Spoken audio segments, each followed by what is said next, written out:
and welcome to Saturday at Silverstone. We're currently in the middle of nowhere because we seem to have parked in a different county. It's a bit grey overhead, but it should be warming up later. Yeah, as you can probably tell by our faces, we did not take our own advice yesterday by putting suntan lotion on. So that is in the bag today, or hopefully it's in Laura's bag, because it's an absolute necessity, because my face is bright pink and it burns and it hurts. So if you are coming, well, you might not need it today, but if you bring it anyway, just in case. So practice is 11:30 today, so we'll send a bit of stuff around that once it's done, and then obviously we've got the big one, which is qualifying this afternoon. Based on yesterday's pace, we could genuinely see the Ferraris up there. They looked pretty decent yesterday. We looked at some data last night, didn't we, that suggested the Ferraris have got some pretty good race pace. Certainly the McLarens, obviously, thereabouts as we expected they would be. Max was up there as well, which was interesting. Yeah, didn't expect him to be as quick as he was after all the complaints yesterday. So standard Max that though, isn't it? Every weekend it's like it's the complaint about the car or something, and then he goes and gives us what he's just given us. So it's Tsunoda down in 15th, but let's not talk about that. Isaac Hadjar, again, constantly, we keep saying it, he was the man to watch in practice yesterday, put in a couple of fast times, and he was quickest at one point during FP1. Hamilton obviously finished that session quickest. So predictions for today, let's do a little mini Ant v Phil. So what we're going for, predictions for today, for pole. Lando's going to be pole today. You think Lando's going to get pole? Lando's going to get pole. I think Lewis is going to end up second. An all British front row? I think so. I think it's just the way it's going to be. I mean, the fact that it's the first practice session he's top since Las Vegas, won it last year, Hamilton, and he had to be here. Yeah, I'm going to go, if you want my top three, go on then. It's going to be Lando, Lewis, Charles. I can't disagree, but I'm going to go Lando, Oscar, Lewis. I think Lewis will be there. I think he'll be the quickest of the two Ferraris, but I think there's more to come from that McLaren. They didn't look like they dialed everything in. It didn't look like everything was clicking yesterday. So I think there's more to come from the McLaren, obviously, hopefully. And Laura's scowling at us, so Max will perform excellently well, as always. And Max always performs. It's not, you don't even have to predict that. No. The car's a box and he still performs well. He was still obviously thinking so. Okay, so welcome to Silverstone. This is the day 2 video. You'll see more of us today. And enjoy, guys. Right, so here we are, just outside of Luffield. If you hear a lot of noise, well, there's a race going on. I think it's the Formula 4s this morning. Anyway, breakfast. Mandatory, really. Ant's just queuing up for a coffee. We've got the flag up outside Luffield, which looks amazing. I think we'll check in later on, but thought I'd send a little hello. And as you can see behind me, it's a bit cloudy today. I hope it don't rain. So we've just been at the main stage and we've watched Charles, and then we watched Max and Yuki. By the way, Max and Yuki with the remote control car race was brilliant. One thing that stood out for me though that I wanted to bring up before we go into what we wanted to talk about was how many fans switched teams. Yeah, there was a big cheer. So for those of you who obviously aren't here, she asked a question of how many people have switched from Mercedes to... No, how many people were Ferrari fans or something, and there was hardly any cheers. And then how many people have stuck with Mercedes, there was hardly any cheers. And then how many people have jumped from Mercedes to Ferrari because of the obvious move, and the place just erupted, didn't it? Yeah, which as a die-hard Ferrari fan upset me. As a long-suffering Ferrari fan. Yeah, I've been through the pain. They're not allowed to jump on when things are good or getting better. But yeah, it's shocking. Yeah, but what was interesting then is obviously Max and Yuki came onto the stage, and I don't know if anybody's seen these, but there's a few comments circulating around social media from Sergio Perez. So there was one about he'd heard from a reliable source that he was missed at Red Bull and they regretted the decision to get rid. I think that's obvious, if I'm honest. I think we've said that before on the sofa or whatever. And then there was another bit where now Christian Horner, this is rumour, so we can't validate this, but Christian Horner's admitted that it's the regulations in Formula 1 that make him run 2 cars. If it was down to him, he'd only run the one.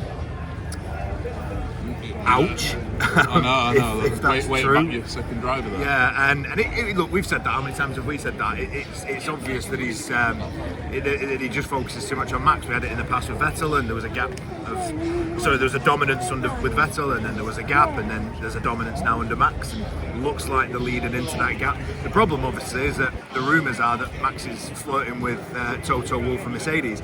If that happens, it could spell disaster, because it's not the original owner of Dietrich Mateschitz, thank you. I lost it for a long time in that name, and I don't think they won't accept bad results. They're the new owners of Red Bull are there to advertise the brand, and they're not advertising when they're rolling around at the back. And let's be honest, these are bad results. These are bad results. You look at Austria, Max didn't finish, and Yuki finished out the points. So, and even yesterday, it doesn't look like it's going to be a strong weekend for Yuki at all. But I mean, for Max, it doesn't look like it's going to be that strong. So, if we hear anything else, obviously, whilst we're here, we'll keep you posted. But that's a little bit of rumour that we've heard this morning about Perez's comments. So it is now 10:30. So FP3 starts in about an hour. So we're just getting ourselves off our feet, because if you've been here, you know how draining it is on your feet, especially when you consider that ours are burnt to a crisp after yesterday. Weather update, still cloudy, still overcast. It's warm though, so I don't necessarily know what that's going to do for track temperature. We will hopefully find out a little bit more in FP3, and we'll check back in once we've finished that session. Don't be a bum. Don't be a bum. Okay, so that's a wrap on qualifying. Exciting one, to be fair, wasn't it? Really, really exciting. So big headlines. Q1. Who went off? Oh, Colapinto. Good God. It felt like ages ago now, didn't it? Because that caused a red flag. So we lost Franco Colapinto in Q1. I actually thought initially he did really well to get it back onto the track. Yeah, the vibration was a red flag. But lo and behold, we've got the Vegas Grand Prix being advertised, shouting really loud next to us. So if we stop every stuff going on in and around us. So I thought he did well, Colapinto, to get it back onto the track. All in vain, though. Guys, come and have a photo with us. Come on, come up here. Eventually bring up. Will you stop advertising Vegas, please? We're trying to advertise stuff too. It's a crap track anyway. So fair play to Colapinto. Like I say, in vain. He did bring out the red flag. And no real shots from Q1. Other than Ferrari got close. Yeah, Ferrari really did get close. That pace that they've shown in practice just initially looked like they weren't going to have it at all for qualifying it in general. But big surprise from Pierre Gasly, and you said this whilst we were watching. Gasly's a man of qualifying. Although not to ruin it because they're going to go through it, there was a late contender in Q3. There was a late contender in Q3, yeah, very late contender. So Gasly got himself through. So no real big surprises in Q1. Like I said, other than the Ferrari's getting really, really close. Behrman looked good. Yeah, only Behrman does look good. Out-qualified his teammate again, so a good one for the fans. Although, if you listen to the stand, neither Ollie Behrman nor George Russell are actually British. And Alex Albon doesn't exist, apparently, which is a shame, because I rate Albon and Behrman. Funniest moment was all the fans in Luffield cheering Leclerc when he came round, and then realising it was Hamilton, and then all of a sudden the cheers just went for some reason. Yeah, it's as if they didn't want to cheer Leclerc. After all, they seemed to get the wrong car. Yeah. But there we go. So Q2 is its typical Q2-ness that we've said all season. Was really a massive amount that happened in Q2. Takes 2 seconds. I suppose one of the things that stood out was Sainz was a bit quicker than Albon, which is a rarity this year. Yeah, so Sainz out. Yeah, fair play. Both of them were 11 to 14, I think. So Sainz out qualifying Albon, but other than that, not really a great deal to go off. And then Q3.